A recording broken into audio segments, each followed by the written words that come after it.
All right, good evening, everyone, and welcome to Green White Checkered TV. Tonight we have the Area 51 Super Speedway Truck Series here tonight, race number 2 of 12. And of course, as always, 75 laps is the scheduled race distance. And I say right now, drivers just now starting to put down their qualifying laps, and we've got a very full field once again here. Looks like around 40 trucks or so, roughly. So it's going to be a busy track here this evening. I say so right now. I say it's plenty of time to go. So thank you all for joining us here. Always is really a pleasure to have everybody here supporting the league. So I'll say while we watch drivers, or while we kind of keep an eye on the lap times and such, we'll pull up our standings, or I should say our race results last week actually, which Patrick Groover getting the big win over Sebastian Mayer and Bud Steele are top 3, and you see Rick Seabrand, Gabe Butler there in the top 5. And so right now with all of that going on, it is a 5-point margin between Patrick and Sebastian for the overall lead. Bud Steele's right there as well. And one thing you see though is there's not a lot of big bonus points in any of those drivers because it did not, I don't think anybody had an incident-free race, so some free points to offer if they can try to keep these trucks clean. And I believe, if I'm not mistaken, 5 points for that result, so definitely some pretty big incentive to try to keep these trucks clean to the end of the race.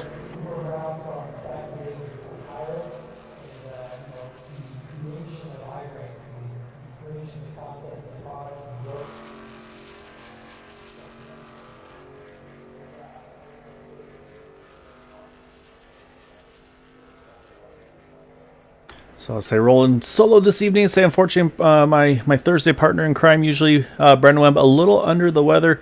So say, however, he will be here, but he's going to be on the track here. So we'll definitely have to try to keep an extra eye to see how Brendan in the 77 truck will be running this evening. I'll say is just like I said, just unfortunately, it's like kind of talking is the main issue. So say he's feeling okay. Just unfortunately, cough when he talks and such. So so he's don't really need to talk to race. So we'll let him enjoy himself, have some fun here tonight. And also, I think going to give some great insight into future races as well for Brandon. So going to be a lot of fun. To say hopefully he gets 100% here pretty soon. Definitely wish him quick and speedy recovery. As I say, I'm looking at the timing scoring loops and where the cars are on track right now, and it is very full right now. Let's see if we can actually pull up who is where on the track. Oh, okay. I was going to say it only shows you who the driver I'm watching at the moment, which is Gary Slipinski. So, fortunately, that little trick did not work. But yeah, so right now it looks like I've got about 20 or so trucks on track, still finishing up their laps. So as we got about a minute and a half remaining. So yeah, so right now again, race number 2 of the season. What I can actually do is while we wait for them to finish up, we can pull up our schedule for the season to kind of let you know where the tracks are going to be where.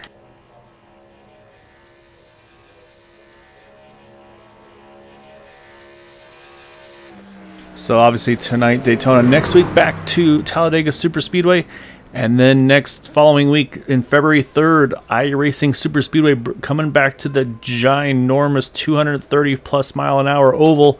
That's going to be a lot of fun, and say it's going to be a little bit of a, maybe it's kind of have to be a refresher for some drivers because that track is going to be very wild. It should be a lot of fun to see what those guys have in store. But yeah, right now qualifying still going on here. Got about 45 seconds left to see a few more trucks here finishing up their laps.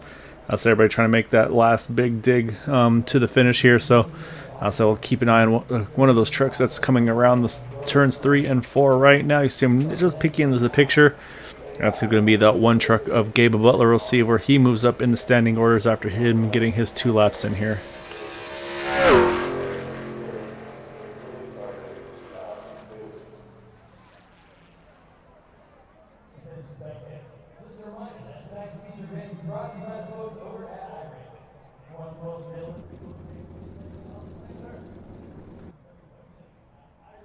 Alright, so with qualifying just about completed here, we're going to go ahead and now jump over to our starting grid for tonight's event. And on pole position, it's going to be J.D. Crow by almost 0.02 of a second. So actually, I mean, in plate racing margins, that's a big differential there between first and second. So great lap by J.D. Gabe Butler up into second. Sebastian Mayer in third. Les Levy in fourth. A great lap for Les. Then you got Dale Willoughby, Jack Walls, Jackson Carr, BK Anderson, Vicente Guerrero, and Robert DuPont rounding out our top 10. 11th and 12th, you got Eric Laurie. Again, one of our Indy perennial frontrunners, Nick DeGroot. He's up over here as well in the top 12 there in qualifying. And also we'll jump along from 13th on back. You got Bud Steele, Gary Slapinski, Rob Malone, Brandon Webb, who just mentioned again. And then you've got Keith Horner, Derek Gilleray, Chummy Miller, Maxwell Caldwell, Seth Groover, Patrick Groover. Yet again, somehow the Groover brothers find a way to qualify right next to each other. Then you got Corey Lane, TJ Mashaw in 24th. And a lot of drivers opting not to put down qualifying laps. And you got 25th, you got Gaetano Papayardo, Robert Rock, Alberto Lopez, William George, Jim Brooks, Jay Hilliard, TJ Allen, Michael Spell, Bob Fitzgerald, Dustin Lamb, James Hixson, and Jason Adams. But we're not done yet. Go a little more here. And you got Todd Siebels, Randy Miner, and Dean Wilkinson. It looks like 39 trucks here tonight for this event. So they're going to be very busy here as they are in pit road getting ready to roll off to kind of start off their warm-up lap here.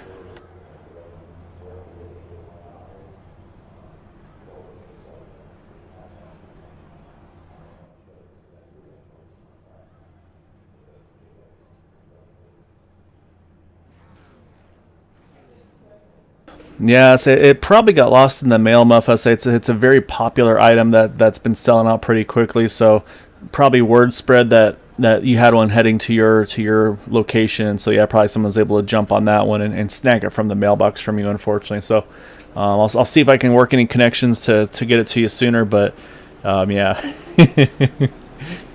we'll have to see if you can find a way to get that one back.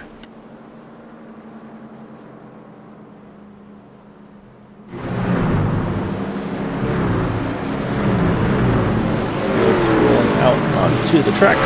Again, 39 trucks it looks like we have here tonight, and it looks like all the trucks have made it on the grid, so that's a great thing as well. Sometimes we have a few hiccups here and there, but it looks like this time we're going to have all 39 rolling out of the pits. So again, 75 laps is the scheduled race window. However, we have seen before that it does not always go to plan. We actually ran all 3 green-white checkers on Sunday night, so let's see if these trucks can try to maybe top the Xfinity drivers and try to keep this one under regulation or not. But I say it's going to be a very difficult one, I think, tonight. Again, a bigger field, a narrower track, and I mean, just yeah, I mean, it's just that's Daytona for you. So and say these things are always a little sketchy on the push. So we'll have to see how these drivers can handle 75 laps here tonight.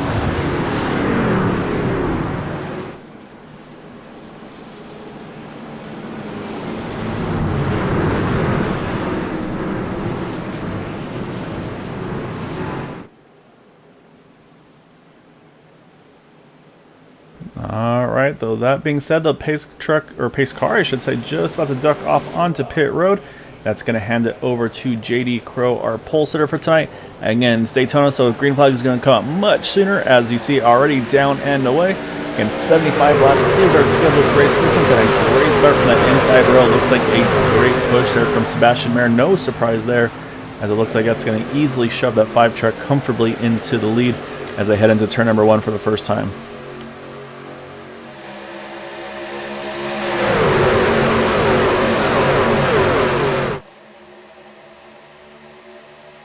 You see Rob Malone in that Caterpillar truck dropping down to the apron. This is always a risky move. You want to get towards the back sometimes to try to keep your truck safe, but you have to hope somebody's going to let you in. And right now, Rob's still kind of rolling the apron, so it's a very tough merge there. And it looks like he's going to hang on to it okay, and you see getting a little bit of a break there from some of those trucks who's outside in the 08 truck there, or Bob Fitzgerald behind. So I'll say no harm, no foul back there. But up front at the line, lap number 1 going to go to our pole sitter, JD Crow, as they head back into turn number 1, the second time here, this time at full speed. You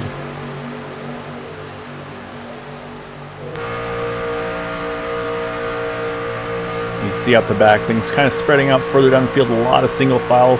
I say from about the 20th position on back there.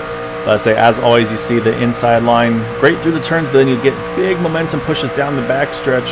And I'd say you can see Gabe Butler just a nose ahead, but not quite enough to clear that number 5. And then, as we said, there comes the shorter distance around. That's going to push JD Crow back towards the front here. And then again, we're going to see that momentum shift once more off of 3 and 4.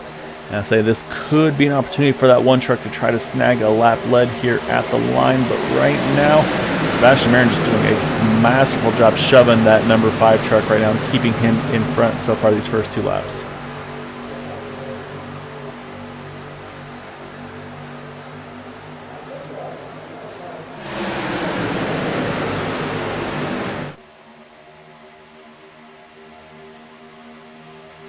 Right now, it looks like all the trucks are in the main draft. To say right now, the last truck in this main draft is Dean Wilkinson, who started last and is exactly where he sits. However, say is in the draft, so should be still safe in case anything happens. Has definitely room to react. He's got Todd Siebels in front. That's usually what I'm used to seeing from those 2 drivers is, again, playing it safe, waiting till it's really time to go and show their hand before they try to make that big charge up. So not a big surprise to see them cruising here early on. It's always getting nervous when you're the last trucks in the drafting group. Hopefully it doesn't drop them back too far in case something does wind up happening.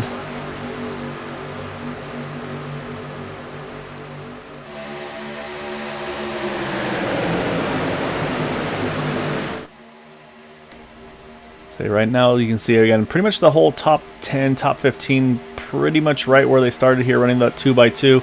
Some of the movers are a little further back. TJ Mashaw being one of those in the 932 truck. I believe it's supposed to be the 33. I won't get his number updated for next week, so apologies there, TJ. But right now he's gained about 6 positions. And then not too far behind him, that 124 in the Nesquik truck. You got Gaetano Papayardo there. He is also about 5 spots gained. So right now, those are the highest climbers for the most part in this front group here. Alberto Lopez in the 10 truck, not that far behind as well. So I'd say we're starting to have some early movers, and that's what you're going to see with these guys kind of moving to the top and trying to kind of just slowly but surely push their way forward. We're seeing a very different race though for the Groover brothers here, say running around 23rd, 24th. Just kind of cruise control here. We saw them last week and even on Sunday, just super controlling of the race, just up front pretty much all race long. But I think with the Daytona being that slightly narrow, a little tougher to pull the 3 wide like we like to see them work that 3rd groove, I think they're just being a little more cautious, just kind of biding their time, because I think they've definitely got some strategies to unfold throughout the race here tonight.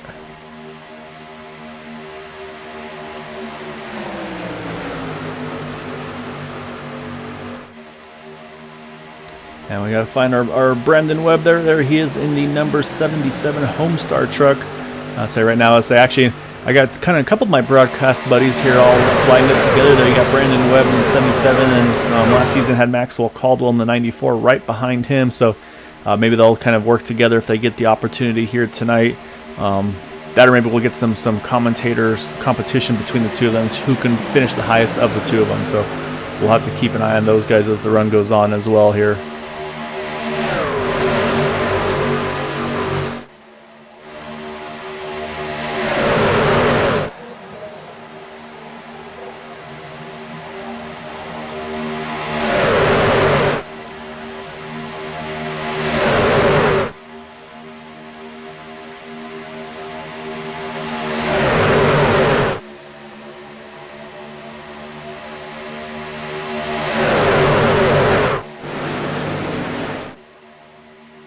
So right now, same thing, just pretty consistent here, 2x2.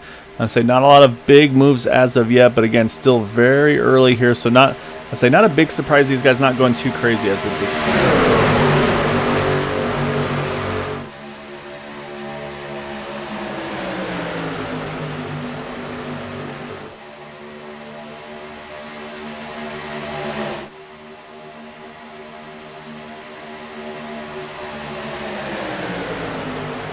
Right now, it looks like actually most of the movers here are mostly all part of the Chummy TJ Esports group. We obviously talked about Alberto Lopez in that number 10 truck. He's right there, and they're all kind of together as well. You see the 10 truck there. You got the 04 Chummy Miller right below him. William George is right there as well in the 09 truck, and then not too far away as well as the 91 Dustin Lamb. He's in that the 91 truck. Kind of looks like this. Actually, looks like it should be the 10 truck. We'll have to get the same thing. Kind of update some numbers there. And also TJ Allen, the 95 right there as well. So we got a lot of these guys all kind of bunched together here. So right now, in a good little spot to have your friends and teammates around you. Although sometimes you get a little nervous if you start getting a little bit, if there's an incident around all of you, so you never want to get all caught up in the same incident. However, do need to mention at some point you see Sebastian Marin was able to get to the front there, then got the push to get around the 5 truck of JD Crow. And it was Gabe Butler doing the pushing there. So now Sebastian able to get a lap lead as well in the 23 truck. And as soon as that opening popped back up, there goes the 5 truck of JD Crow. He's going to hop right back up there. And he's going to try to get one more push there from that number 1 of Gabe Butler. So again, if you want somebody behind you, that's going to be one truck to have is that one truck. So right now these guys holding solid right on that top 4. Like I said, pretty much the top 10 right now all pretty much roughly gained either gained or lost about a spot or two. That's how much these things have been holding pretty much stationary for this opening stint here.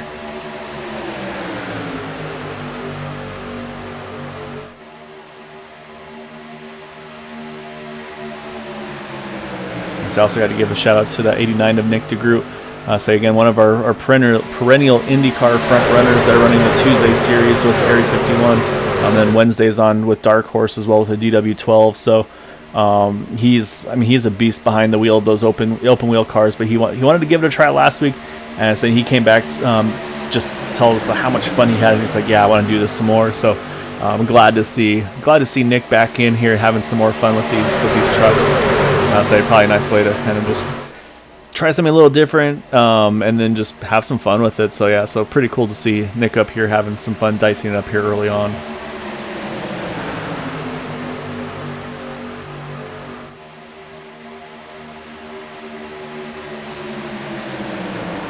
So you're starting to get it spaced out a little bit. Not sure if I missed something or if these guys are just rolling back a little bit to play it safe right here.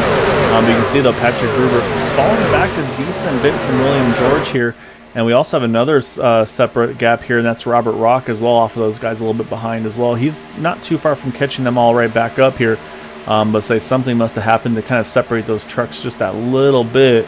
But say, again, not big enough of a gap, I don't think, for them to catch right back up, but they will have to start to draft a little more aggressively, try to chase that margin back down, because right now sitting about a second between that 171 and the 91 up in front of them.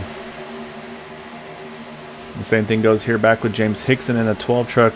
He's going to need to get some help from that 101 of Randy Minor to try to chase those guys down in front as well. So right now it's still mostly a single draft pack. However, it's kind of split in two, like I said, between the 91 and the 171 there. So you can see the margin there as they come out of turn number 2 here. And so that's what they're going to have to try to get back up front here. So I'll definitely keep an eye and see how those margins look as this run continues on.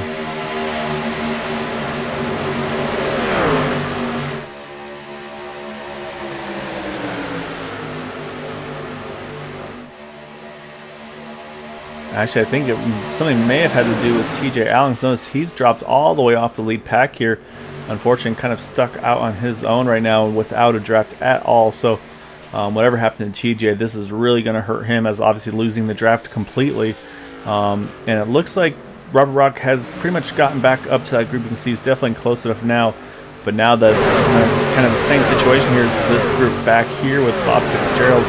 He needs these 4 behind him to kind of get him pushed up to the front as well.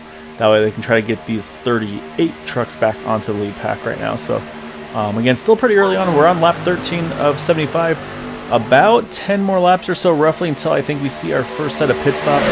Again, it should be a 3-stop race for these trucks here. Say they don't quite have the fuel mileage that the Xfinity cars have. So usually Xfinity Series is able to get about 2 stops in for a green flag situation. Trucks are going to need that 3rd stop for just a little bit of fuel splash to the end. So I think that's what we might be seeing a little bit here, as well as that drafting and trying to saving, if you will, to try to keep these guys kind of try to keep that strategy open to be able to take the least amount of fuel on that final stop.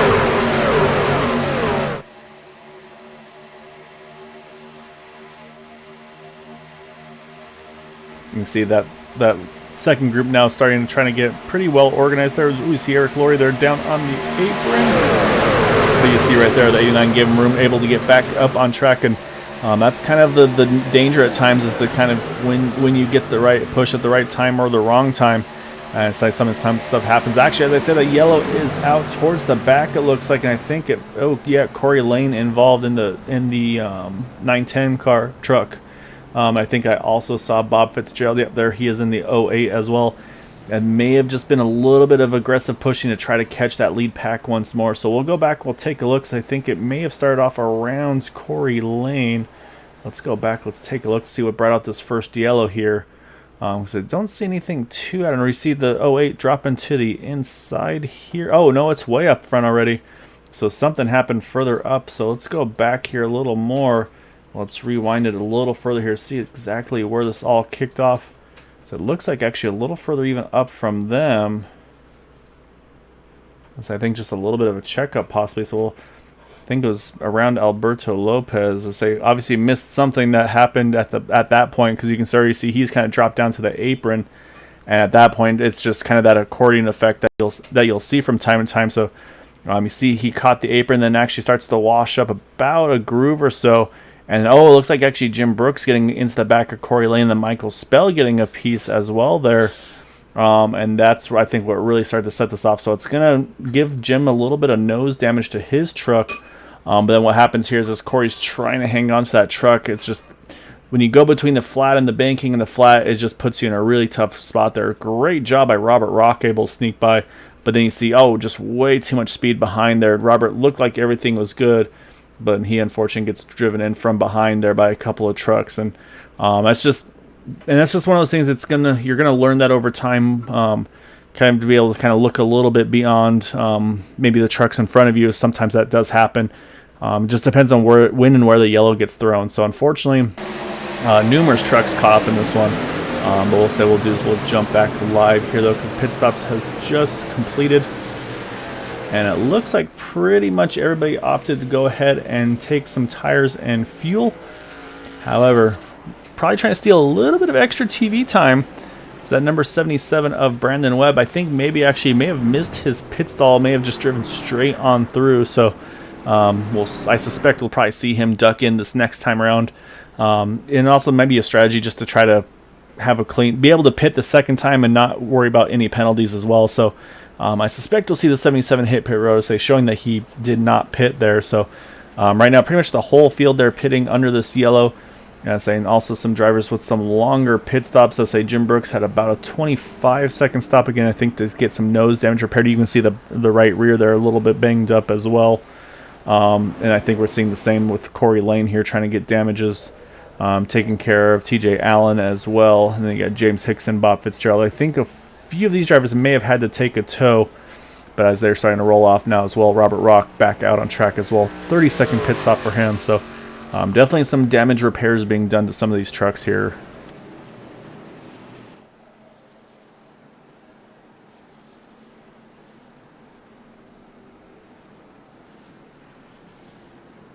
Yeah, so sure enough, here comes Brandon. He's going to drop into the pits. And so it looks like bringing a good number of trucks in along with him to top off here on this one to go. So it looks like it's going to be Les Levy going to be the one to stay out to take over the point. But you see Brandon, he's going to hit the pits right there and get service done to his truck. But yeah, so it's going to be Les Levy that's going to take over the lead of this race, with Jack Walls, Vicente Guerrero, and Gary Slipinski going to be our front two rows here.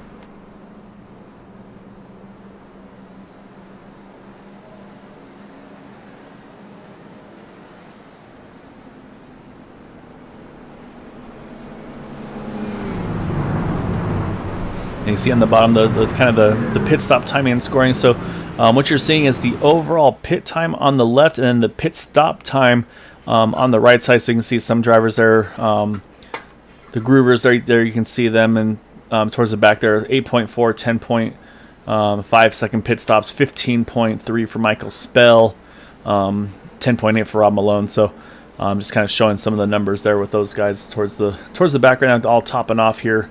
On this one to go, and they're gonna have to hustle up though, because the leaders here are hitting turn number 3. We have a big group of trucks right now just coming out of turn number 1 and 2, kind of getting back up to speed. So they might have to drive a little harder. Instead, unfortunately, it's gonna really shoot their fuel top off on the foot here, because they're gonna have to spend a lot of fuel to speed up to make sure they get to the field here before the restart.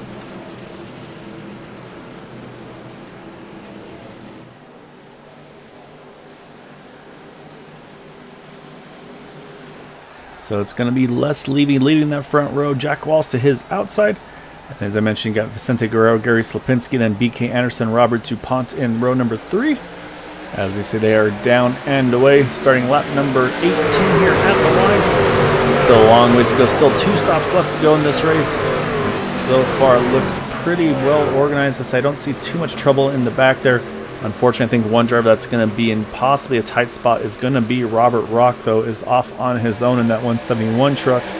And so we'll keep an eye on that. Also, TJ Allen in the 95 is right now about a second back. You'll see the gap right there as they come out of turn number 2. They're going to need to get organized here and try to chase back up to that lead pack as well. But on the outside line, it's going to be Jack Walls. Gets a great push there from Gary Sapinski. Jack's going to get to the point here. Now the question is, can he keep that momentum up and get a lap led in that number 83 Pennzoil truck? And so far, it's looking pretty good because Gary hasn't got the push that he wanted. But as I say that, here comes that number 62. He's going to jump back to the top. And I think that push might be just at the right time. It is. Les Levy going to grab the lead one more time there at the line.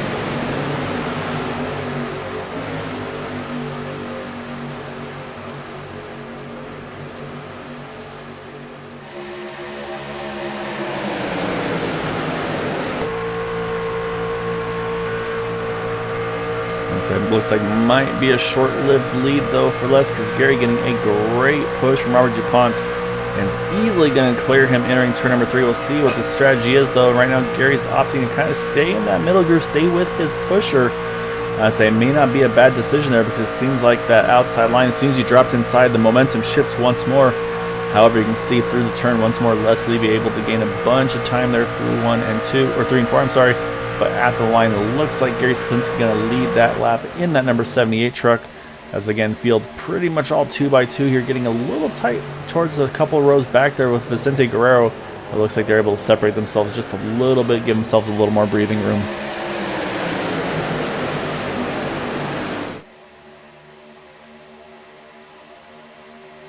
You can see out the back, pretty much the whole field here looks like they've caught the rest of that tail end draft. So job done for them to get back into that lead pack. Unfortunately, like I mentioned, Robert Rock, he's in that position you don't want to be in, kind of off on his own, about a full straightaway behind the leaders, and of course multiple seconds a lap slower without any draft help. So right now, say Robert's going to need to have a yellow to help his chances out to get back up front here. But right now, once again, about 2x2 for about 20 trucks or so. And you can see Randy Minor looks like where things start to kind of single out a little bit with that 101. As I say, and then Gabe Butler right behind. Oh, big move there. As I said, we saw it kind of just out the corner of the window there, but man, Robert DuPont made a big move behind Gary Slapinski, go from the top to the bottom. It was tight, but they were able to make it happen. But that, I think, definitely probably caught the attention there of that third truck on the inside line, who was that 62 of Les Levy.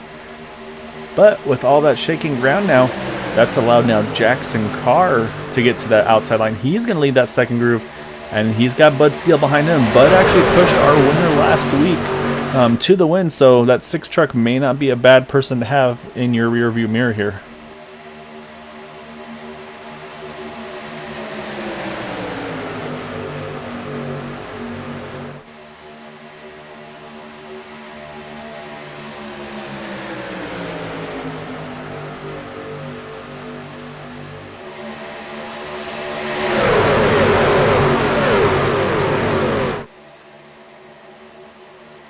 Oh, we got a couple trucks here, both deciding to drop to the back there. I think that was, who was that? This 14 Vicente Guerrero, and also I think the 32, if I'm not, yeah, BK Anderson. But they're dropping way back here. So this is honestly probably slowing down too much. Kind of an odd situation. They both just dropped to the apron and are now running way off pace here on the apron. Not sure if this is a strategy call or what's going on. The only thing I can think of is maybe they're trying to drop back to help out Robert Rock. Not sure if there's any teammate with these guys. I'm trying to look through the group here. I see BK and Vicente in the same Discord, so I believe those two are teammates. But I'm thinking, based on what I'm seeing from these two right now, I think they are trying to go back and pick up that number 171 of Robert Rock here. So say some, or possibly, we'll keep an eye and see how the intervals change, but definitely dropped a lot of time that last lap, so we'll keep an eye and I'll see if he gets them at some point. But right now we'll jump back to the fight up front here with that 78 and the 74 here front row.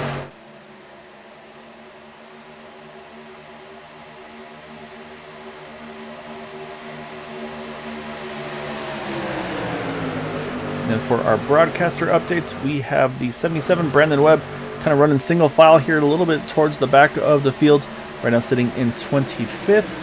And then Maxwell Caldwell up into that top 15 right at the back of that 2x2 battle in front that we can kind of watch in the sleep pack here. So these guys definitely doing what they need to keep themselves in contention. I'd say it looks like so far at the moment staying out of trouble. As you see, a little bit of connection issue there. That third truck in the outside line, I think those 46 of Garrett Gilleray. Looks like it's starting to clear itself back up. That's always a concern though at these plate races. So you want to be able to stay as close to that truck in front of you as you can, but when they start to blink a little bit, you just don't know what's going to happen. And we have seen, unfortunately, a variance of netcode incidents over the course of various series and over the course of the season. Especially, it seems like this week it's been a little bit rougher for that as well.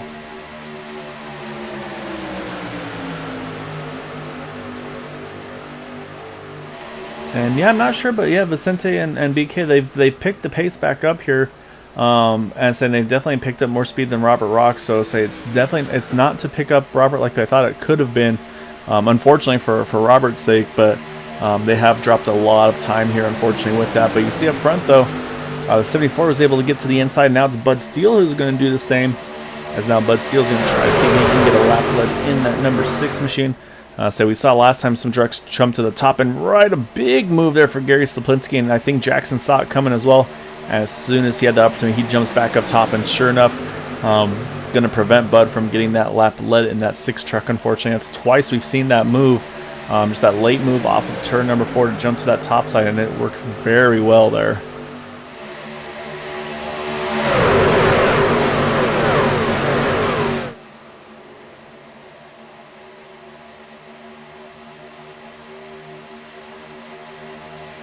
So again, leaders pitted at lap number 15, some topped off on 16. But say again, kind of going on the numbers there, that basically tells me that they can go to probably about the upper 30s. I'd say maybe about 30, let's say 37, 38, maybe even 39 for those that have saved a little bit extra. But I don't believe that's going to be enough for anybody to make it on one stop to the end. Still going to be at second stop, but possibly though that final stop, if we stay green, could make the pit stop a lot shorter, so we'll have to keep an eye on that as well, of course, over the course of this race, and see what that fuel strategy starts to change over the course of this run. But right now up front, these guys are not worrying about that. It's Gary Sliplinski again trying to control this race, but he's got a great push there from that 124 of Gaetano Papalardo, and now he's going to try to lead this outside line to see if he can get that shove up from the 46 there. And of course, Derek Gilray, who we just mentioned a little bit earlier.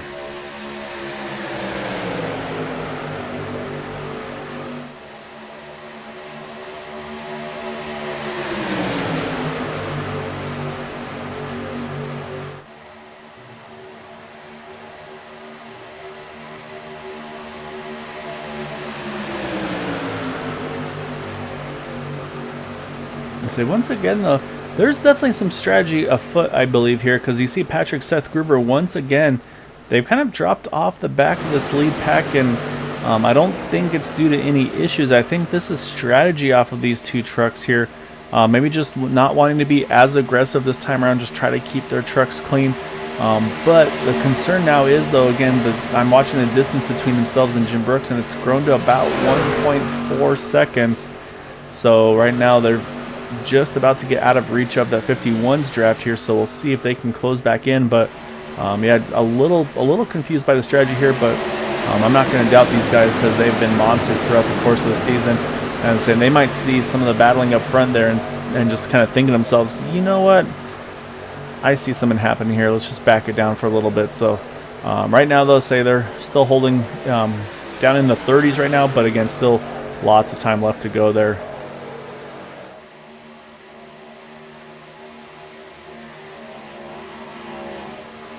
And he's saying this is the issue, though, when you push these trucks, you can visibly see the movement as they start to try to push each other. I say it's not them swerving around intentionally. That's just when you push these trucks in front of you, that's what happens. You just kind of get that little bit of a wobble, and you have to try to keep that truck pointed as best you can in the right direction. And it's only going to get more aggressive as the closing stages of this race come to head here. But again, still got plenty of time for that. Again, probably still about I would say roughly another 15 or so laps until, or I should say about 10 to 15 laps until we see that second set of pit stops. Again, we'll see if we get to that green flag window or not, but saying there's unfortunately Robert Rock. You see he's lost that draft, and now the leaders have caught back up to him, which will put him 1 lap down. And I was going to say maybe could run the outside line here, but he's going to opt to run the apron here. Again, that my concern, though, is to lose that main draft, so we'll kind of keep an eye on Robert here and see if there's anything he can do. I just worry he's going to lose too much time, lose too much momentum doing this, because it says the last trucks are just about to swing on by here. He's going to be down too much speed, and yep, sure enough, he's going to fall off the back. Remember my concerns about the 01 and the 02 truck? Yeah, here they come. And they decided, okay, we rolled back. Let's see what we can do here. They're as if they're grabbing another gear there, and actually puts the fastest lap of the race. There is that number 02 pushing the 01. These guys are, like I said, I don't doubt these guys, and they're proving exactly why, because they're making a big charge back to the front here.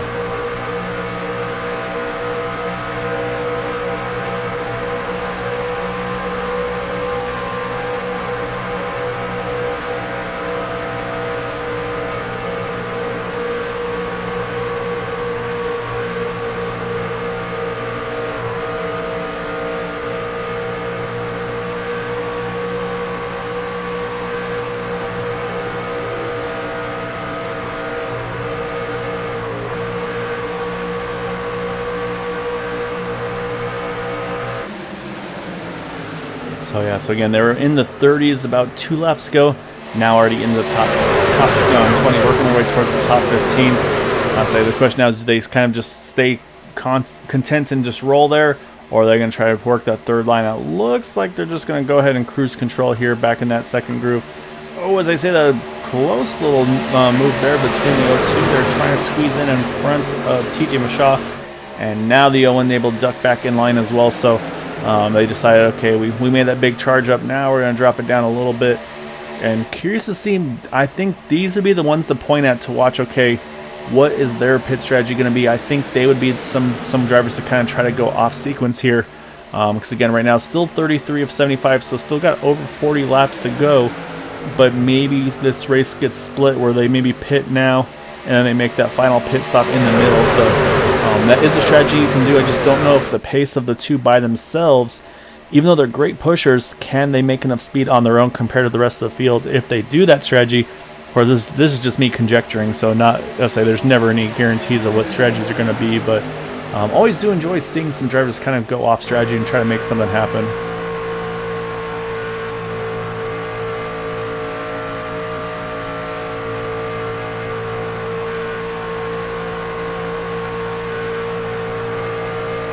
So right now it's a Jackson car with a pretty comfortable lead here compared to what we've seen lately. It's like you got about a solid 3 trucks in front until you get to the outside line of Gary Slipinski. So right now top 3 Jackson car, Bud Steele, Robert DuPont, all in a great position here. And you can see everybody's really gotten comfortable here, kind of all starting to ride that inside line here. And I think that's because, again, we're about 20 laps in since that pit stop. So I think the window not too far away from opening here. So yeah, so I think we'll start to see trucks here in the near future, and then it's all about that strategy of when do you want to kind of duck in and make that pit stop. Do you want to try to go off sequence? Do you want to try to run it as long as you can here? Split it evenly. There's just a lot of options. And I say here's our first mover here, and it's going to be Gary Slipinski. He's going to have a pretty big margin to the trucks going along with him here. And so you can see as he hits the pit road, he's going to bring Maxwell Caldwell, Eric Laurie, Sebastian Marin, Gabe Butler, JD Crow, and Dale Willoughby. So I'd say pretty much everybody, I think those trucks all working together here. I'll say Gary, though, he's going to have to wait a little bit for these guys, because you'll see he's going to be done and ready to roll way before the guys behind him. I say we'll see him probably drop a gear and get going. Although he might have to add a little more fuel, though. And actually, yeah, sure enough, look at that. He comes out right with Eric Laurie here.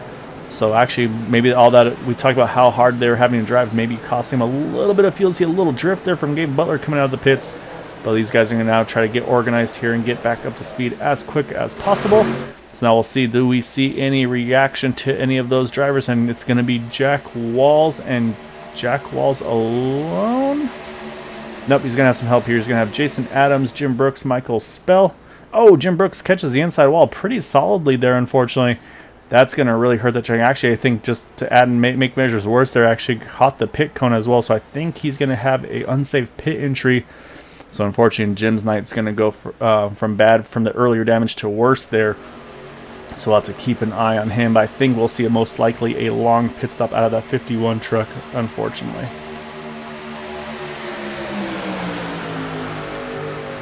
I think what we're seeing here is the drivers that were saving fuel in that first bit of the run. Now they want to try to get that track position before the rest of these leaders pit here. So I think we'll probably see Jackson Carr in very shortly. Not yet, though, and it looks like just one more coming in. Once again, Todd Siebels. Actually, up here, he's going to bring some friends along with him. Randy Miner, Rob Malone, Jay Hilliard.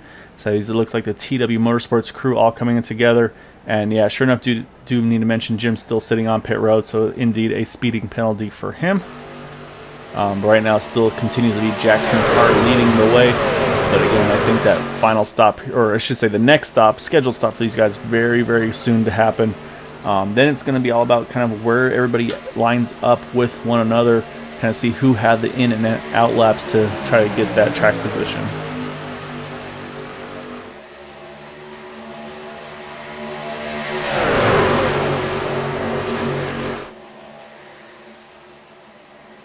You see a big move there, cutting down into the pits. We have a big group here coming in. You got Dean Wilkinson, Rob DuPont a little bit further up.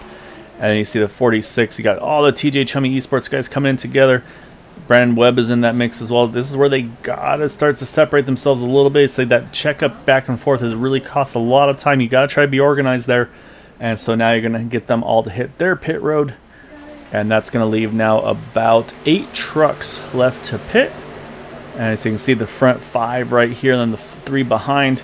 And so these guys are going to be pushing for all they're worth here to try to make that time here on those in and out laps. Right now, looking at the running order, it looks like it's going to be, I believe, I'm trying to see if it's Gary Slapinski, I believe, or Eric Laurie leading this pack. Yep, here comes our finals drivers on the lead lap here hitting pit road. Again, you can see the kind of the organization. Everybody starts to separate a little bit, and then they have to start. Also, the next step is knowing where your pit stalls are. Do not need to step on anybody's toes, get into any rear bumpers here as they hit their pit stalls, and looks like well done there for those guys. Now it's all about who gets in and out the quickest. And so these are those guys we talked about that lost the draft. They're dropped off the back there with BK Anderson, Vicente Guerrero. Right now, looks like it's Eric Laurie leading that group that pitted together. We'd mentioned with Gary, Sebastian, Gabe, Dale Maxwell, and JD and company. And that they have had a couple tag onto the back of them. Todd Siebels, Randy Miner have been able to tag onto the back of that group. You see Jim Brooks, he's a lap down currently. I believe the first truck 1 lap down. So he's going to need to try to stay aggressive here and hold on. As you see, they're starting to come around these guys that just made their pit stop. And we see Bud Steele right there as well. So right now, it looks like it could be about a 10 truck breakaway. But we'll see, because everybody's going to start to get a little more aggressive on these pushing, and we'll see who else is able to tag on. But you can see the separation now. And that's pretty much what you see typically with these plate races. That green flag pit stop is always the great equalizer.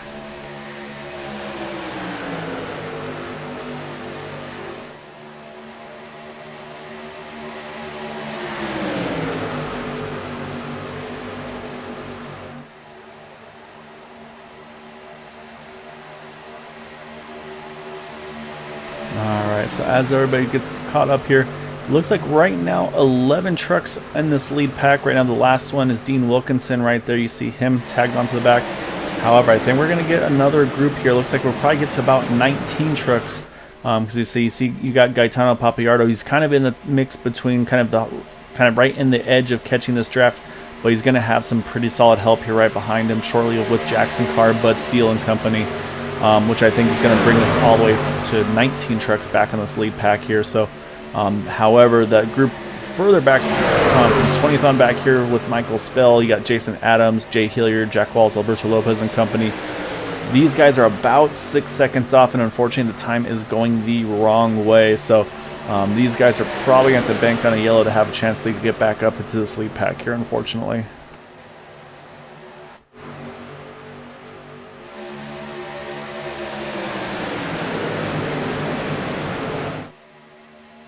We'll look out the back, and yeah, sure enough, there's the rest of that group there. So we're going to be back to 19 trucks in this lead pack right now, all being led by Jack Walls.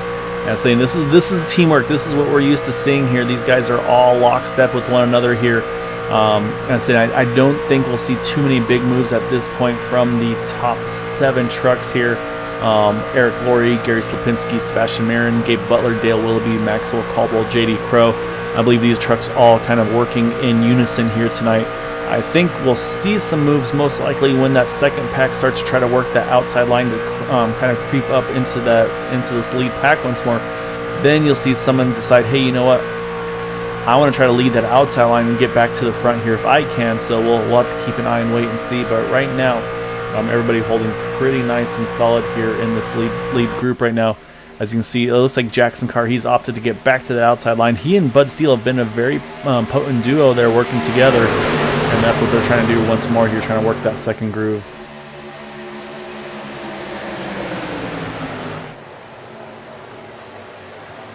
And the next step will be the battle for the lucky dog position. Right now it is Jim Brooks without too much concern. The only concern he'll have, of course, is if there's the yellow not being caught up in it. But right now I believe he and Robert Rock the only contenders for that lucky dog position right now. And unfortunately for Roberts, is almost about a straightaway away from being put 2 laps down. So right now things looking definitely pretty good there for them. But surprisingly, we talked about the commitment on the inside line. They stayed completely committed, but Bud Steele able to really work that outside line. He has been just pushing Jackson towards the front here. And so you can see Jackson had just a nose ahead on the entry, but again, you can see the movement side to side there with Bud trying to stay as tight as he can on that number 74 truck. And I believe this will be enough to get him to lead at the line. And I say that's going to just add to the lap total for Jackson, but not able to clear as of yet. So their lead pack here going to stay 2 by 2 here for about the first 6 rows, it looks like.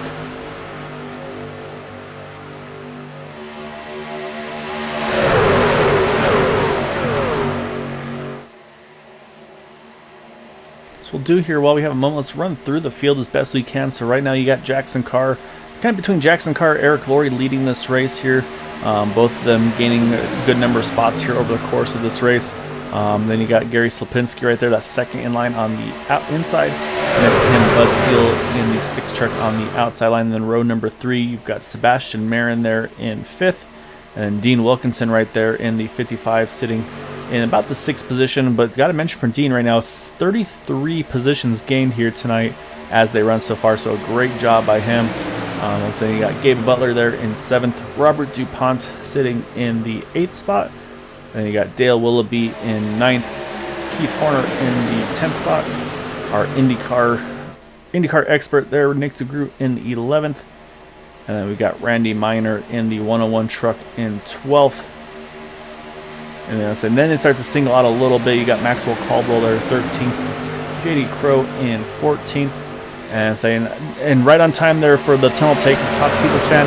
Todd Siebel sitting in the 15th position on the lead lap, right in the lead pack here as well. Then you got the 124 of Gaetano Papayardo in 16th.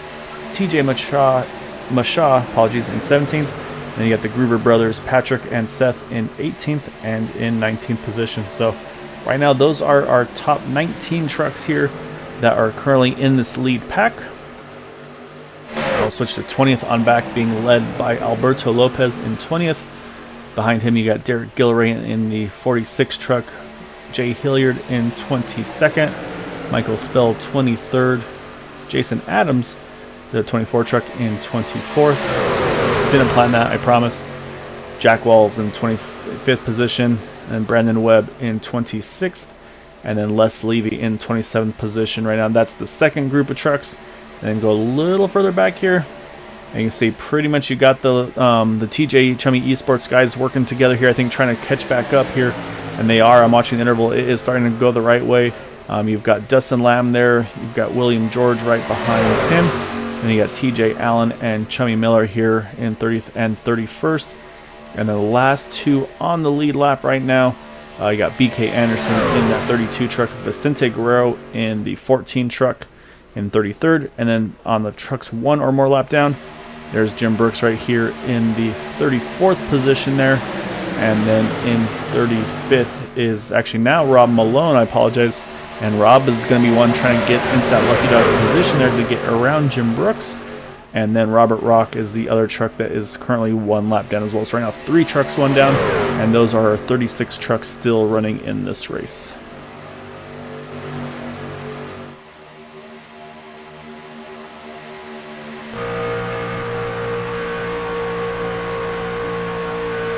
You see while we ran through the field, kind of a shuffle a little bit of the drivers that are towards the front of the outside line. Now it's Dean Wilkinson leading that second group. And it looks like he's got Keith Horn behind him. And Keith was a very strong pusher. And so you can see it's happening right now. Look at Dean here, just getting a monster push down the backstretch here. Going to have just a nose ahead as they enter turn number 3. Not enough again once more to clear, but it's going to be in a great position coming out of 4 to maybe grab a lap lead. Saying just kind of for bragging rights if he can as well. If he can get this lead and get this lap lead there, it'll be 38 positions gained from where he started this race. But it looks like Eric Laurie going to stay in that lap, or stay in the lead that lap. As you got the 37s right there as well. Todd Siebel's in this outside groove, the 07 of Robert DuPont. And then Rob Malone mentioned Rob's a lap down, but now sitting in that lucky dog position, that 47 truck, as he's now a couple of spots ahead of that number 51 of Jim Brooks. So it's just risk versus reward right now. Jim decided to be a little more cautious. Rob said, you know what, I'm going to go for it here. I want to try to get that track position back. And right now is in that catbird seat in case of a yellow here.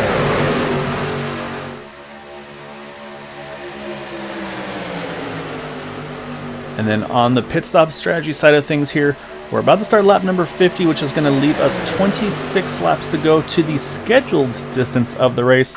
Again, talk about fuel mileage being probably around 22, 23 laps most likely. But then, of course, you always want to account for potential green-white checkered finishes. So I suspect the earliest we'll see drivers in probably around 20 to go. And I say if I was a betting man, the drivers we'll see coming in together will be the same group as we saw before with Eric Laurie, Gary Slapinski, Dean Wilkinson, Sebastian Marin. Eric Laurie, Gary Slapinski, Sebastian Marin, Gabe Butler, Dale Willoughby and company, Maxwell Caldwell, JD Crow. We will see those drivers for sure all work together to hit pit road as they're all still sitting on the inside line as well. Just I think trying to kind of just make sure they're in the good position here to have a chance to make that strategy happen.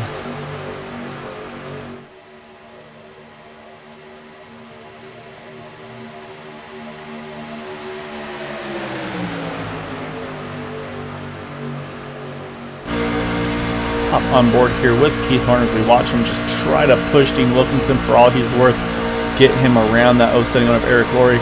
So you can see they give a little bit of room off of through the turns, but then once they get down the straightaways, try to get that momentum set. And you can see again, it's anything but easy. There's so much movement just back and forth a little bit, especially when you start to make that push happen. And again, you can see Dean able to get just a nose ahead there, but not enough to take the point. And look at Eric able to just surge there through the turn there. Again, Gary giving him everything he can want and more there down the turns there and through the backstretch. But this time, Dean's got a pretty good momentum here through this tri-oval, and I think at the line, it was close. I'm not sure who had it. It was very, very close between Dean and Eric there. But right now, these guys, I say, this is the other thing too, is if you're this truck, the second truck in line, like Keith is, like Gary is, you got to make sure you're not pushing too hard, getting that truck too hot. Always got to watch that water and oil temperatures because that's the danger zone, is getting too aggressive there. So right now, so unfortunately, we don't get to see accurately what their oil water temperatures are. But obviously, you can see the gauges on the dash here. And I say the ones that they'll be looking for are going to be those temperature gauges, which is going to be, I think, the oil, if I'm not mistaken, is that bottom left one. I'm not sure for 100% where probably his hand is in the way of the water. But those gauges will flash as well, kind of to warn the drivers, hey, the temps are getting high. So that's something that you will see that drivers really help alert them for that situation. As a big move there, Robert DuPont knows pit stops are coming. He's ducked straight in front of Nick DeGroot there to sneak into that spot on the inside line. And I think these guys all know it's about to happen because look how single file these trucks are all getting here. I think all starting to try to put themselves in position here to be ready for that pit stop. And it might be one of those things where if they see that lead pack come in, they're going to try to maybe duck in with them to try to see if they can kind of avoid risking the losing the draft over that entry and exit laps and just try to come in with them. So I'll definitely have to keep a close eye on them. And unfortunately, the gap behind them, we mentioned that group from 20th on back, it has grown all the way to 18 seconds right now between this lead pack and the second pack. And we've got it early. Here's a strategy call. This is going to be a gamble here. This is going to be Gaetano Papiardo, TJ Machado. They're pitting right now with 22 to go at the line, right in the fuel window to make it. So we'll see how those... Oh, they both overshoot their pit stalls. That's going to be, unfortunately, a huge, huge hurt for them. That's going to cost them a lot of time. They're having to stop and back it up and then get in their box. So anything they may have gained will probably get lost right there, unfortunately. That's just unfortunate. It's just a huge... unfortunately, a pretty big mistake for both those guys. Quick pit stops in the pits, though. It's about 8-second pit stop. But again, them trying to short pit as much as they can. I think that's going to be the strategy, is to see if you the least amount of fuel you can put in to make it to the end. If you can avoid plugging that second can of fuel in, it's going to really shorten that pit stop. So that's going to be, I think, the trick for these guys here tonight.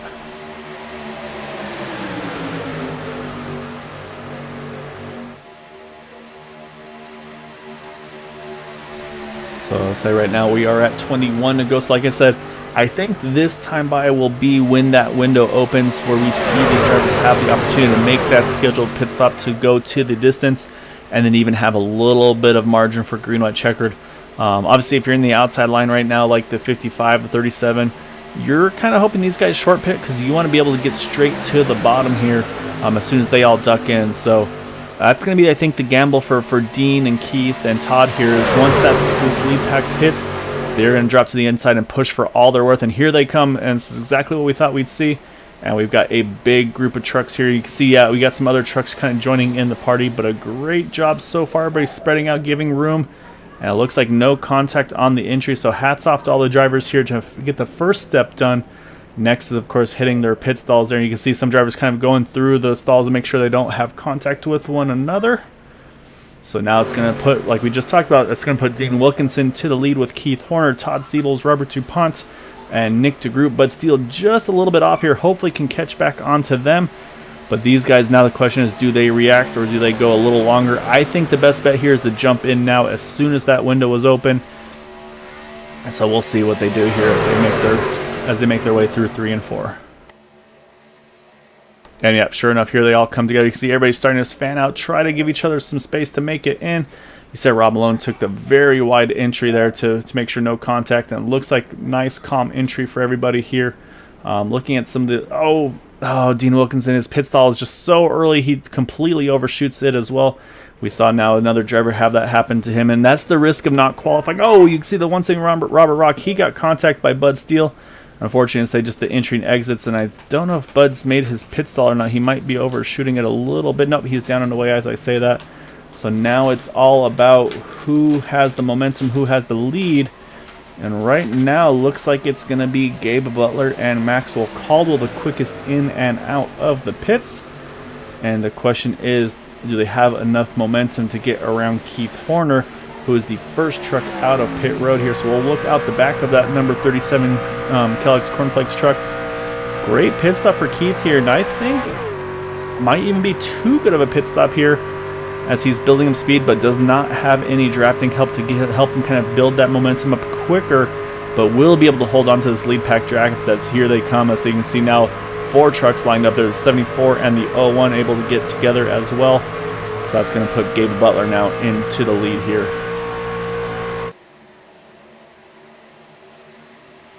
And this, that's where things get dicey there. You see Robert DuPont. We'll jump back and try to see if we can catch them there. They had Robert DuPont, J.D. Crow, as they said, that contact with them. It's going to, yep, yellow is out. Unfortunately, with that contact, you see a couple trucks having to go off-road to avoid it. Todd Siebels looks like he got a little piece of that. And it was just the momentum difference between those trucks. Unfortunately, just drivers trying to find somewhere to go. And unfortunately, say Robert DuPont got the short end of the stick on that one. So we'll go back and we'll watch how it all unfolded here. But it was pretty much these guys trying to find a way to get around Robert DuPont. Again, just the momentum difference that they had to him. So you can see here. Actually, we'll go back a little further. We saw the big move out of 4 by the 5 trucks. I think he was trying to work the middle, but then you can see Robert was kind of moving towards the middle. And just the momentum that the 5 truck had, he knew if he tried to get on the brakes, he was going to get run over. So he opts to go ahead and make a big move down to the bottom there. It goes below the yellow line. Nothing intentional there to try to make a pass, just trying to basically avoid an accident from where I'm sitting here. but then unfortunately you can see the 07 truck, just they're still a little bit squeezed with one another.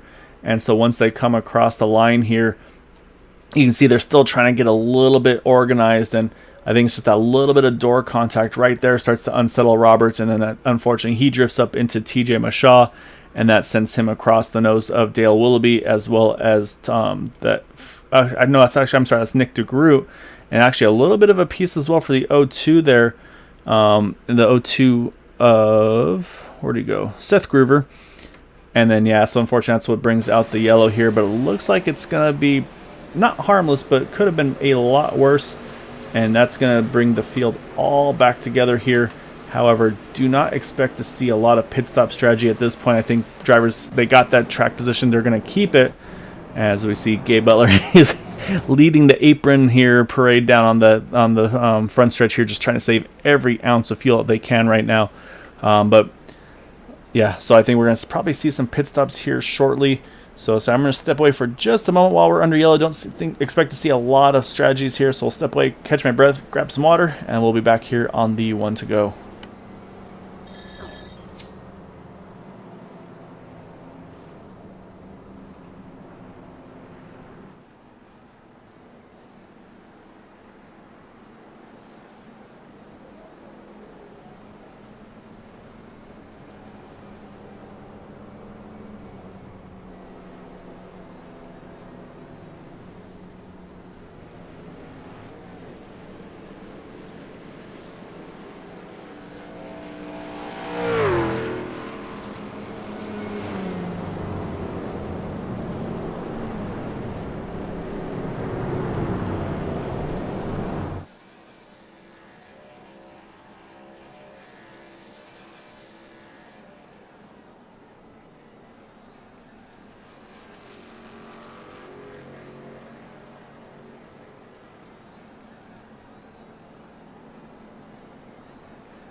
All right, and we are back.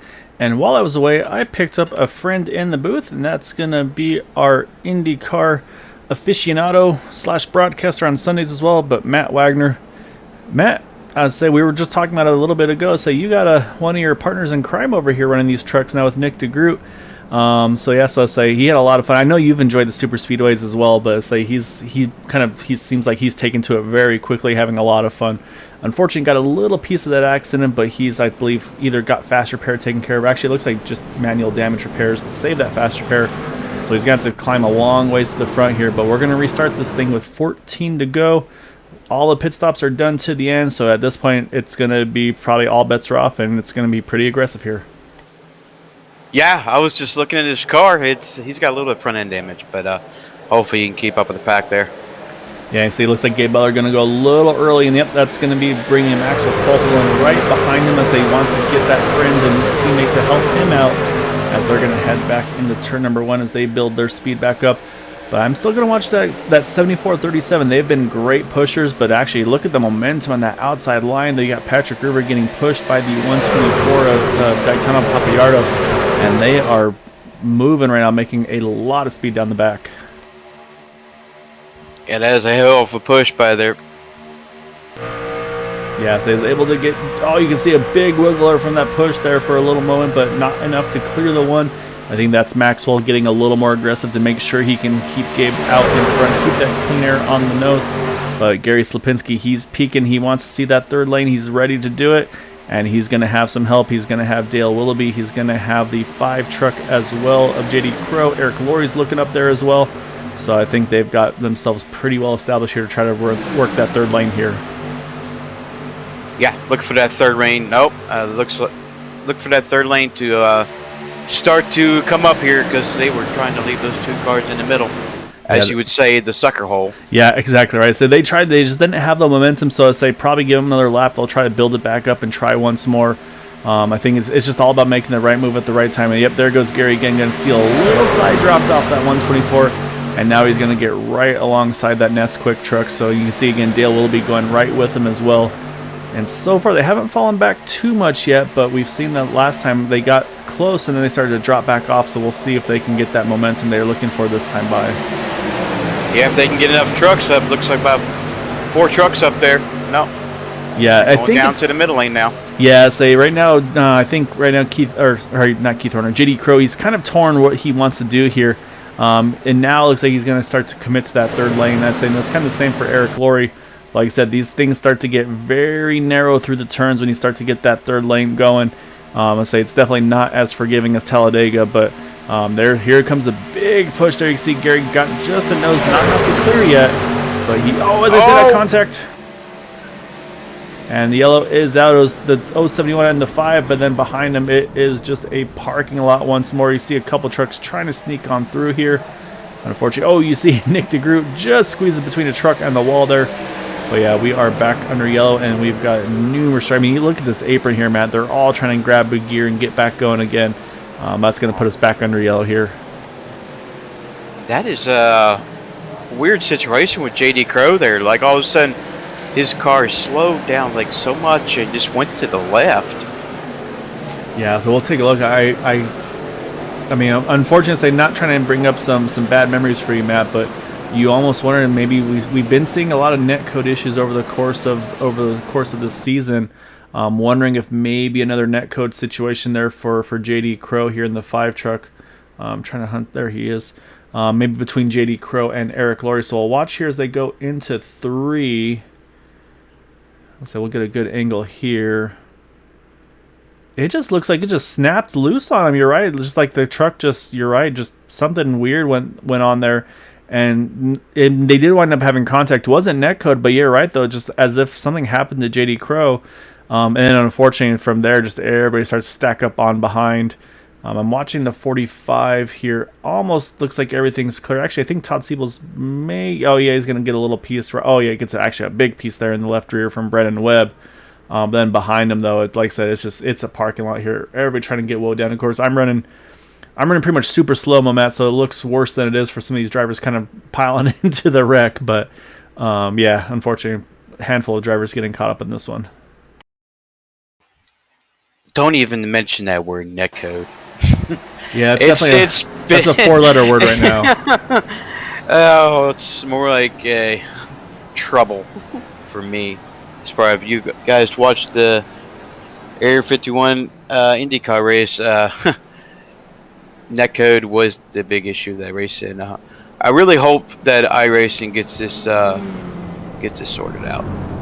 Yeah, so I mean, there's a lot of potentials of why it could be happening and all that. I mean, the one potential, of course, is the fact that I'll say, while we're at Daytona, these guys running the oval, the road course is what's getting a lot of attention here. So we might be seeing a lot more activity, if you will, on iRacing this week. Everybody kind of prepping to lead up to that big 24-hour race. So might just be something along those lines. I see one truck who's going to be pretty happy here, Matt, though. It's going to be that 51 of Jim Brooks. Looks like he was able to keep his truck unscathed, and he's going to sneak on around these guys and get himself back on, I believe, to the lead lap here. I'll wait for the timing and scoring to update. But I believe that 51 is going to be back onto the lead lap here, as he was previously just the one down. So we'll say let it scroll through. And yep, Jim Brooks here back on the lead lap in that 51. So he's got about, 7-8 laps to try to make something happen here. I could try and pick up as much spots as usual. I know that feeling of being caught a lap down like the entire race. And here we come down to the end, and you finally get your lap back, and it's so late. I just hate that feeling, but he's got a chance. Yeah, I mean, that's about all you can hope for. And so the other thing, of course, as well here, Matt, is obviously you were with me on Sunday. I mean, we went to all 3 green-white checkers at Daytona. There is, of course, that possibility we might see it once again here, because it's all going to ramp up a little bit. Like I said, everybody was good to go on fuel, and now they're just kind of have probably even a little bit more to spare, if you will. That being said, Gabe's taking no risks and just continuing to run that apron. Maxwell's kind of like, hey, I'll do the same. Why not? So let's save a little bit of extra. Say definitely a familiar sight with trucks trying to save fuel here. But yeah, so it's gonna be up in the air, I think, to see where the winner's gonna come from. Unfortunately for Patrick Gruber, trying to look through the running order for Seth, and Seth, that looks like may be retired from the event tonight. And I'm trying to go through my standings last week, and yeah, it's the same. It looks like, just unfortunately, so far this season, the bad luck's been hitting Seth, and Patrick, like I said, got the win last week, now sitting in second here on a late restart. So we'll see if maybe it'll be a similar situation where one brother does real well and the other brother unfortunately has a tough night. Yeah, I know what it's like to be snake bitten. Hopefully the bad luck will turn around. Same thing for myself. These guys up here, they know what they're doing. They have the confidence to get back in it. It just takes one race, one good race, and boom, your confidence level just pops right back up. Yeah, you feel a lot better. A win, that would just make everything feel a lot better. But the win to get in this series is pretty tough. Yeah, so it's going to be tough, I think, for pretty much anybody to get a win here, just kind of looking at the stacked field that we've got here. So you can see the green flag's back in the air. It's going to be, once again, Gabe Buller, but he's got Maxwell Caldwell right behind him. And now Gary Sapinski able to sneak in there as well. So we'll see again what the strategy is going to be, who tries to work with which drivers. But right now, I do not expect to see too much craziness from these front 3 on the inside line, as they, I believe, are all working together. Unless they've been trying to peek around at the shared Discord and such. Oh, we got another yellow. Oh, yeah, caution back out. And it looks like towards the back of the field here. Trying to see, it looks like, I think the 62. Oh, yeah. So quick yellow there. So let's go back to see what happened to bring this quick yellow right back on out. But unfortunately, a lot of trucks here once more getting some more damage taken care of. And I think, unfortunately, Jim Brooks might be once again involved in this one as well. We'll have to take a look there. But let's go back to see if we can find what happened here. I think it was a little further down the field. Oh, yeah, I already see one down on the entry on the apron there. Let's get that figured out. Wow, here. Nick DeGroot almost got collected in that. Yeah, so you can see the 3 wide already, and that's kind of a telltale that something didn't go very well in this restart, because, man, I'm looking, actually, look at the 14 truck. I think this it may have started around Vicente Guerrero. It looks like his truck's just really off pace here. I mean, look at everybody's just steaming around, just trying to find anywhere and everywhere to go. So I think it may have started around this 14. So let's go slow it on down here. And you see Vicente drifts up a little bit. Jack Walls and he make contact. And then this is the apron situation. Oh, man, you're right. Nick DeGroot inches from getting right reared there. And then, unfortunately, the 09 of William George gets a little piece there. Could have been a lot worse, but then, unfortunately, behind you see Todd Siebels, Brandon Webbs, and the 62 of Les Levy takes a big shot there as well. And unfortunately, yeah, it looks like, again, just going to collect a handful more trucks here.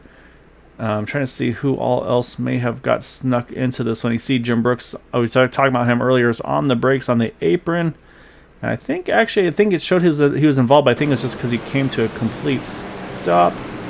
Yeah, it looks like he actually does get through unscathed. So Unfortunately, it puts us back under yellow. So once again here, kind of a quick yellow. So we'll jump back live and we'll step away for a moment. And we'll get back here once more on the one to go. So stay tuned.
Alright, lights are back off of the pace car, so we're going to restart this with 4 to go. So we still haven't got to green light checkered territory. This is still to the scheduled 75 laps.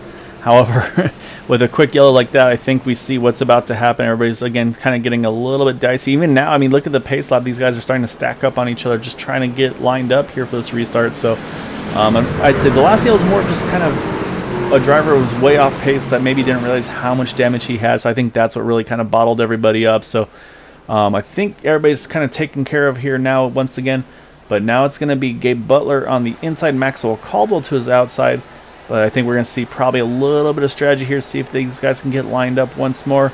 As you can see, a nice start there for Gabe, and yet there goes Maxwell right in behind the one truck here. Sapinski again going to lead that third truck on the inside. And then you also got the 7 Dale Willoughby now as well running that the fourth truck on the inside. So pretty well established on the inside line. I think it's going to be for Patrick here. He's just kind of have to make friends. And I think we're seeing it right there. He's going to work with Gaetano there. And then I was going to say maybe the 74, but he's got other ideas. He's going to jump to the top here, Matt. I don't think those guys on the outside have a chance against Patrick there. Probably one of the best pushers in all the series I've seen so far. He's going to make that 124 go to the front here in a minute. Yeah, we've got some really good pushers lined up right now. I mean, because on the outside, you do have the 23 Sebastian Marin pushing that 74 Jackson car. So wouldn't put it past Jackson and be able to get a great push. But right now, they just don't have the numbers. Because look at the inside, the middle, I should say. Here comes the 5 of JD Crow. He's working the middle lane as well, the 37 as well of Keith Horner. So we've got 3 to go here as they go 3 by 3 for just a couple rows. But we're about to see, I think, more trucks here work that outside here once they get the opportunity. Yep, like I said, here they go. Here's that. Oh, we got him a little sideways. Oh, we got a big one. There we go. Caution's back out. Unfortunately, just a push gone wrong there. You can see a lot of trucks sliding around here. Looks like about 5 or 6 maybe came through unscathed, but behind them, all bets are off. You can see it's a lot of trucks all damaged in here. You see the 74 of Jackson Carr was in that one. So I think he just got the wrong push at the wrong time. Rob Malone's in that as well.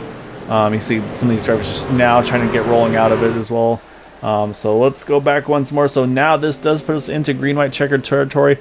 And I think just drafting a little bit too hard there, just trying to get everything you could, unfortunately, and it just went wrong there at the very end. So let's go back. We'll stop it real quick. You can already see the wiggle happen there for Gaetano. But I think it's actually kind of a accordion effect, it looks like. Let me drop back to Jackson Carr here in the 74. And we're going to stick with this view because the chopper's going to give us a great look at this. We'll slow it down. And you can see the 01. You can see right now they're a little off-center. You see the 01 to the right there of that of the 124. Big wiggle there. And then, yeah, unfortunately, the 01 tries to slide up in front, just kind of following.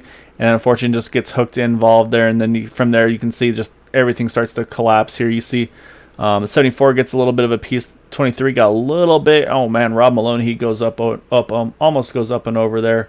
And then further on back here, you can see just what's going on further back here.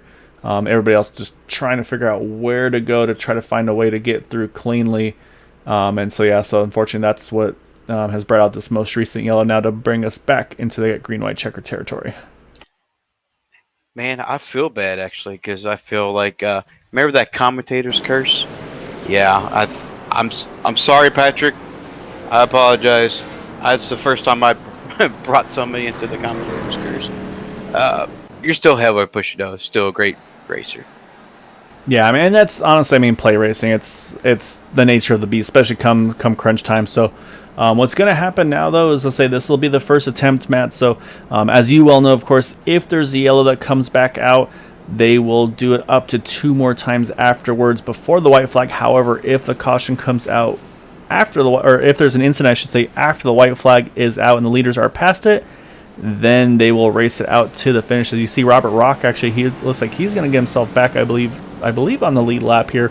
But I'm looking at the ticker on the left on the drivers out of the race, and it is getting very large for all these drivers that have retired, unfortunately. But what was it? About 2 cautions ago, Matt, we were talking about Jim Brooks getting Lucky Dog and then being about 30th position. Last caution, he was about 20th. Now he's right on the cusp of a top 15 in that 51 truck, just staying out of trouble, staying out of these incidents, has a good chance here. But now, again, it's going to be kind of strategy because these guys are in a tough spot here. Gabe Butler, he's got Maxwell Caldwell. Once again, will be on his outside. This time, Gary Slipinski is going to be in 4th position. And then you got J.D. Crow, Dale Willoughby in row 3 for 5th and 6th. Eric Laurie right there in 7th. So they've got a lot of the teammates together. Now it's just, can they get themselves organized to, I think, honestly try. I think their goal here is going to be to try to lock out the top 3, top 5 if they can. But at some point someone's going to try to make a big move on them here because we're gonna get the 1 to go, I believe, this time around. Yeah, you want to keep that truck nice and shiny.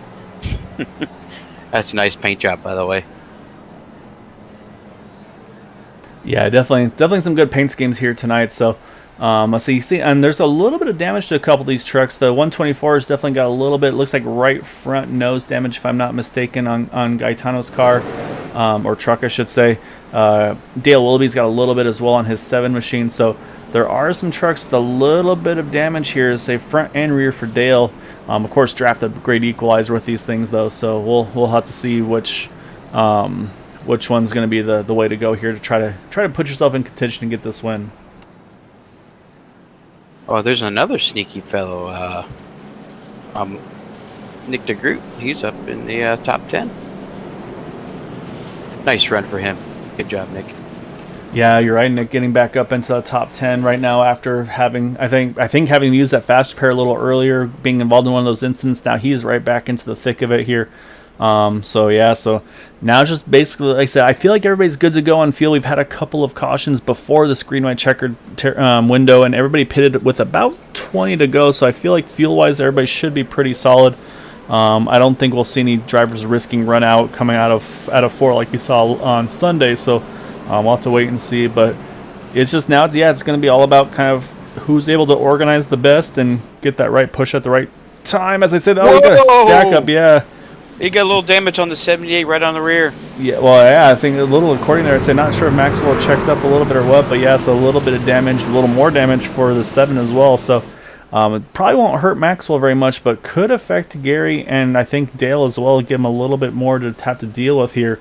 So yeah, so just a little bit of miscommunication there between those guys. So we'll see though. This is attempt number 1 of that green-white checkered finish. You can see Gabe already down and away.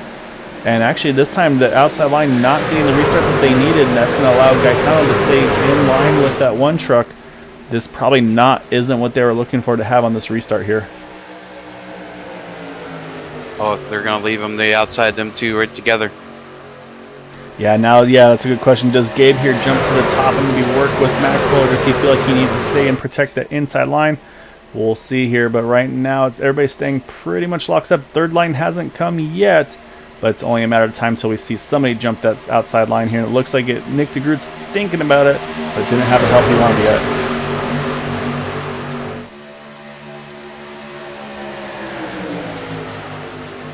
As we come through 3 and 4 mats. So again, if they can get to the white, we will be able to race this out. And it looks good from up front. Can't tell further back, but looks like white flag is out. And whoa, Gabe Butler, hold it, buddy. Big pushes Maxwell, shoving Gaetano. Gaetano's going to clear Gabe Butler. Oh, as he catches a little bit of apron. I think didn't quite clear. Had to they all saved it. That's great driving by these guys. That's going to cost a lot of momentum. So this is where the third line could really prosper. You see, there goes the 89 of Nick DeGroot. He saw it. Oh, we got a wreck in the back. Everybody stays pointing in the right direction, so we continue to go green. Bud Steele's getting shoved down into the grass. But again, these guys was getting the push to the outside, but he's not going to get the momentum. Yeah, now right now everybody's pushing for all they're worth. You got Maxwell to the outside. You got Gaetano on the inside. Oh, Maxwell gets a cut. Oh, he gets hooked. Oh, a push gone wrong. Now it's going to be all bets are off coming to the line. Everybody's wrecking behind him, but at the line, it's going to be Gaetano's going to get the win over Gabe Butler. Gary Slapinski finds his way into 3rd. Eric Laurie 4th, and BK Anderson 5th. And then Brandon Webb, unfortunately not feeling great, wasn't not able to talk very well. He's going to grab a 6th place out of all that. And we mentioned Jim Brooks, Matt. After all that, somehow he finds a way to get a top 10 in that 51 truck. Good job, Jim. Hopefully you kept that truck clean. I don't think it was clean, but he got a top 10, so he'll be okay with that, I think. But now let's go look back at this coming to the checkered here, because this is where everything kind of got wild. So we'll back it up a little bit. It looks like a little bit of contact between Maxwell there and I think Gary. It was Gary Slapinski. Yeah, we'll take a look a little slower. And as I actually caught it too late there, we'll back it up one more time. Apologies. Yeah. Oh, yeah, it was just pushed in the turn. Right rear. Mm-hmm. Yeah, just gave him a little push that got Maxwell unfortunately out of shape, and then unfortunately, just at that point the momentum. And actually, it looks like you see Gary. He tries to get back to him, but unfortunately, just wasn't quite lined up there. And that's what spins Maxwell across in front of the path of the field. You see great hands here. Look at Eric Laurie go straight to the apron to avoid all of that. And I'd say, honestly, probably never even lifted off the gas there as well. And then say, I'm looking at the outside line too. You can see you got like 6 trucks all in that little gaggle there. You see Jim Brooks trying to find his way through all of this mess. And looks like, oh, yeah, he gets a little piece of the 5 of JD Crow just for good measure. But yeah, at the line, though, like I said, Gaetano was able to hold off Gabe, try to get the momentum off the exit, just not quite enough to get it. Don't worry, if you're as good as Gabe, 2nd place is not that bad. Yeah, I was going to say he's going to have to suffer with a 2nd place here tonight. So before we get to those interviews, though, Matt, let's go ahead and pull up our final results. It's going to be Gaetano Papiardo again getting the win by 18 thousandths of a second. And then you got Gary Slapinski, Eric Laurie, BK Anderson rounding out our top 5. Then you got Brandon Webb, Vicente Guerrero, Sebastian Marin, Chummy Miller, and Jim Brooks, our top 10. Then you got Jason Adams, Jack Walls, Jackson Carr, Derek Gilray, Dean Wilkinson, Todd Siebels, Alberto Lopez, and Dustin Lamb in 18th. So we'll continue on down. Again, a lot of drivers here tonight. Let's say then in 19th position. Oh, I went too far there. We can't skip people. We got Keith Horner in 19th, Bud Steele, Michael Spell, and Nick DeGroot unfortunately winds up 22nd after getting caught up in that one. Maxwell Caldwell in the chance to win it, drops all the way down to 23rd. Unfortunately, Jay Hilliard, Dale Willoughby 24th, 25th, and then JD Crow in 26th as well. So I'll say just, unfortunately, those guys definitely got the raw end of the deal there. And then we got Randy Miner, Robert Rock, Patrick Groover, Rob Malone, TJ Allen, William George, TJ Mashaw, Robert DuPont, Les Levy, and Seth Groover. And then just a couple left, and that's going to be James Hixson, Corey Lane, and unfortunately Bob Fitzgerald in the 39th position. I just got back in time just for an interesting ending. So you got back for the wild stuff. Yeah, I am not a fan of the pushes gone wrong. Man, I really feel for those guys. There's absolutely nothing you can do about it. That you can trust the guy behind you pushing you correctly, and it's racing. It's plate racing. Yep, that's pretty much all it boils down to, Matt. It's plate racing. And unfortunately, sometimes it works well, sometimes it doesn't go well. And I say for Gary, I say a third place, obviously not a bad result, not what you're looking for at the end, of course. I say weren't able to be the pushy. We're trying to give Maxwell a push there at the end. And say unfortunately, you say we saw you guys just got a little bit off center. Then with these trucks, it doesn't take much for everything to kind of come unglued. It seems like. But take us through the race though, because it seemed like everywhere up until that last restart, you guys were able to stay lined together. They're kind of the teamwork was like spot on, I would say. But just it seemed like that last restart things just didn't quite line up the way you guys needed to, and kind of maybe just took a little longer to try to get situated with one another to have a chance at the end there. Yeah. Maxwell told me there was some kind of neck code, and it pushed him right up the track there, like a whole half a lane. And I really tried to just keep it lined up and try to push him up there, because there was no doubt I was going to push him right to the win there. But unfortunately, it just didn't work out, and I just want to help them out and see if we can get a good win, a good finish here. And unfortunately, it didn't work out that way for them. Yeah, that's what Matt and I are saying. It's the nature of the beast, especially these trucks. I feel like they definitely seem to be a little tougher to really lock on and push compared to the Xfinity cars. Seems like those maybe kind of work a little better. But I feel like I'm guessing on you guys probably post race. I'm sure, of course, there's a little bit of disappointment, but as a whole, these guys probably man, if not for this, then this. It's just that's what you got to do. You gotta have the friends. You gotta have the teammates. You guys were looking solid all night long. There was that one point where you guys were pretty much lined up, I think, first through seventh, if I'm not mistaken, all after the green flag pit stop. So the strategy is the pit stops. It looked like everybody was doing their jobs perfectly there. It was still a great result for you to grab that third place. Glad to get you in the car number you're familiar with as well. So I know that's where us doing stuff on the back end to kind of get you set up correctly there, Gary, as well. I'm obviously plenty of time racing with you. I know what you're capable of with these things. Just awesome job tonight, man. Though, and definitely want to give you the floor though here if for any thanks and shouts for that top three this evening. Oh, I appreciate it a lot. I really appreciate you giving me the number I'm more familiar with here. Everybody out there watching, you guys, Matt, all those that are watching out there, just watching all this, all my teammates here, my family, and God bless. Have a good night. I'll say it's an awesome job. So enjoy this one. I'll say I don't know if you're doing any Daytona road course as well after this one. So say if so, good luck there as well. So it's going to be, I think, a busy weekend for a lot of us. So if so, good luck there as well, and look forward to hopefully seeing a good result from you in that one as well. Yes, sir. Have a great night. Thank you. All right, that's going to switch us over now, Matt, to our second place finisher, and say wasn't without any drama, but Gabe started second, finished second, but man, that last run there to the end, we were talking that last restart, just it seemed like things got a little bit kind of haywire there on that last restart. First, the initial kind of the little accordion effect with the outside line, where they all got into the back of one another for a little bit there, and then at that point, just it didn't seem like you guys had the restart timed as well as you wanted to try to get all lined up together. Was it just miscommunication, or just not everybody being on the same page, or was it like, hey, this is the last restart, let's just do what we can here and see how it shakes out?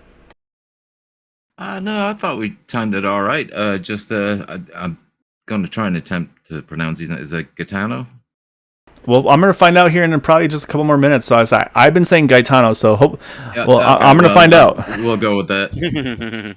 But he got a hell of a restart. So I think that caught the guys on the outside by surprise. So I mean, kudos to him. I think that's kind of what I think they were so surprised and forgot to go a little bit. I don't know, but he got a hell of a restart. So. Yeah, it was a great restart for him, and then obviously you were kind of stuck in that position to not a lot of options of what you could do on your side as well there. So I guess the one question too is obviously a pretty attrition filled race. Were you able to keep your truck clean to the finish, or did you have to do a little bit of either fast repairs or damage repairs or anything like that or anything like that to cause you to lose those bonus points?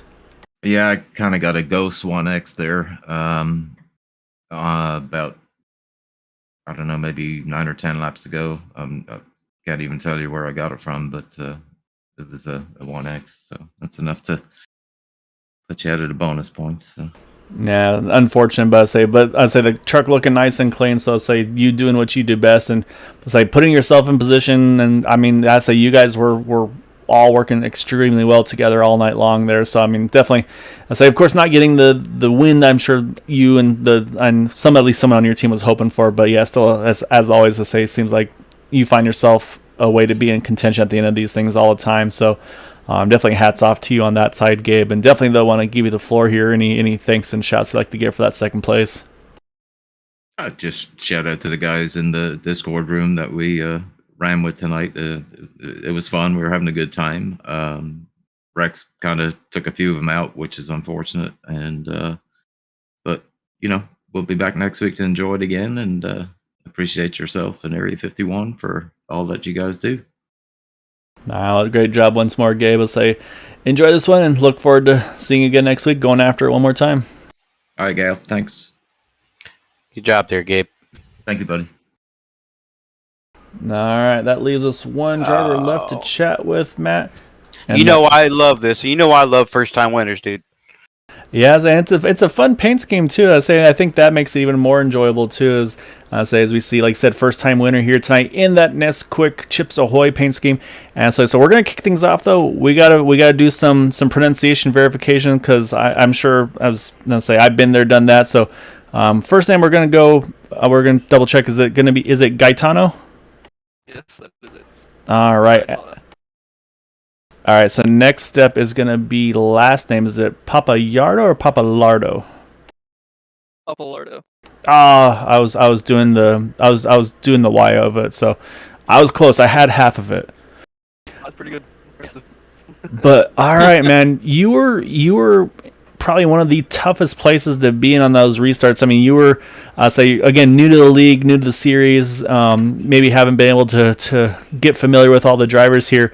And so you had a lot of teammates around you. I'm not sure if you were aware or not, but man, that last restart, you were ready. You were on top of it, and you put yourself in that position to get there at the end. Was it just kind of you feel like you said, okay, I saw what they've done the previous restarts. I'm gonna try this and maybe try to time it, or is it just you were just ready to go and the reactions were just on point and you were able to kind of keep yourself in that ideal spot there on that last restart? I mean, I've been in the position like second car on the bottom many times at super speedways, and I knew I needed to get a better start. I couldn't get cleared by the third place or the second place guy because I mean third in line, you're not going to go anywhere. You have to just push. But I knew when I cleared him and when we got the run off the guys on the outside of us, I knew if I jumped up, got a good push, and I got to the front, I knew I could have like the best chance. I don't know how I stayed straight. I have to watch the lap back, but I was sideways like the whole entire 1 and 2. I was sideways on the whole back stretch. I was sawing my wheel like crazy. I literally cannot believe I didn't wreck, but I got the push I needed and I came out on top. It was pretty good race. I liked how it finished. The wreck, the yellow right before, I was kind of annoyed, kind of mad, but I saved it pretty good. I had a little bit of right side damage, but good enough. I'll take the win. Yeah, and that's the thing is it wasn't just like you say, you weren't just kind of cruising there. I mean, you were right. You were kind of sideways more often than you were straight. Though that last caution, you were able to keep that thing pointed straight somehow, and then like you said, just chasing that truck with all the big pushes that everybody was putting on at the end of there as well. So, like I said, definitely great car control, great reflexes to hang on to that thing to get that big win, man. So, yeah, that was definitely a wild finish there at the end. Like I said, I mean, you were that last restart. I mean, you hit it to perfection. So definitely a great job there as well. So yeah, I mean, I'll say you're putting some of us to shame here. I say picking up and getting some wins here early on. I say I don't even think I've got a win here on the super speedway side as well in the races I've been able to do. So, don't even mention that. I know, man. It's I say don't even mention they're making us look bad, but yeah, just awesome job tonight, man. Definitely want to give you the floor. Anybody watching or thanks and shouts out you'd like to give for that win this evening. Yeah, I appreciate that. My teammate TJ Mashaw, he helped me. I mean, we stayed around each other in the back, and then that last green flag pit stop we came in together, got some pretty good track position. Unfortunately, he got stuck in a wreck right at that time, but yeah, I'd like to thank him, and that's about it. It's a good race. Hopefully you guys had a good show there at the end. I know it was fun for me. Yeah, it was definitely a wild one for us to watch and be a part of. So yeah, just awesome job tonight. Like I said, getting your first win here. They'll say always a big one to kind of knock off your belts and then be able to go after some more of them. So I say enjoy this one, but look forward to seeing you go after some more over the course of the season. Thanks, man. I appreciate it. Have a good night. Good job, buddy. I love first time winners, man. Hopefully you can do it again. Thanks, me too. All right, Matt, that is our race winner. Saying as we finish up with him, we'll go ahead and watch the burnout as well of our race winner there. Again, that's the 124 of Gaetano Papalardo. Almost had it right. I was going for the Y there, Papalardo, but at least I got the first part right. But man, yeah, just a great job. Like I said, I mean, he was getting used up and worked and still found a way to get that thing up front and hold it up front at the end with some of the drivers that we know we expect to see week in and week out. Yeah, getting a win against these guys, your confidence level coming to the next race is going to be astronomically high. Yeah, it's definitely a wild one. So, like I said, congrats to him, of course, to our top three. Matt, I appreciate you hopping on here. It's always fun to be able to go over these with you as well. But yeah, I mean, thank you all so much for watching us here at Green Light Checker TV, supporting us with the league. It's a lot of fun to be able to do these, and we'll be back again on Sunday night for the Super Speedway Xfinity race. We'll start our third week somehow already over there. But like I said, I think a lot of drivers are going to be doing some road racing here at Daytona as well, and Matt, you and I definitely not excluded there. So good luck to all those that are a part of that. And of course, as always, though, happy Friday Eve. Hope you all have a wonderful upcoming weekend. But until then, hopefully, take care, have a good evening, stay safe, and until then, have a good night.